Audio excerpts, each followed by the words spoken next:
Hey everyone, so I just wanted to make a very quick xNURBS video because I'm working here on this tutorial. Also just subscribe because the next video will be I will show you how you can create this whole shape from scratch and only with the indie license, but just having fun and experimentation wise. I'm trying some things with xNURBS and it's just so amazing. So we have this form here, right? And again, so I've prepared already here, so I'm just showing to you just for some demonstrations, but I will show it to you later how to do that. So I will just create here some straight faces, as we also have here in the reference image, right?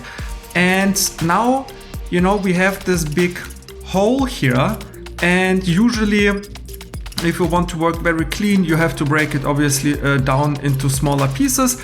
But just for concepting, having fun, just experimentation, let me show you again how amazing xNURBS is. So I'm in the studio version and I activate here xNURBS, and now I just start to select with shift click all of those nice surrounding edges, just one by one, and you see it works perfect. And now just tap and tap, bam, it's instantly G2. Of course you can tweak it here, but look at this, it's already amazing.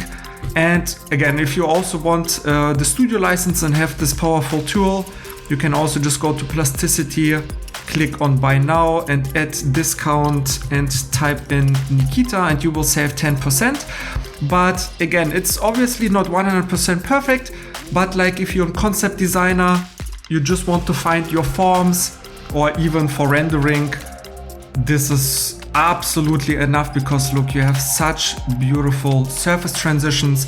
Yeah, it's really amazing. Very quick video, and again, just if you want to learn step by step how to create amazing complex models like cars, product designs, helmets, action cams, motorcycles, iPhones, just check out my course page, first link in the description box, and see you in the tutorial tomorrow where I will show you how to do that from scratch.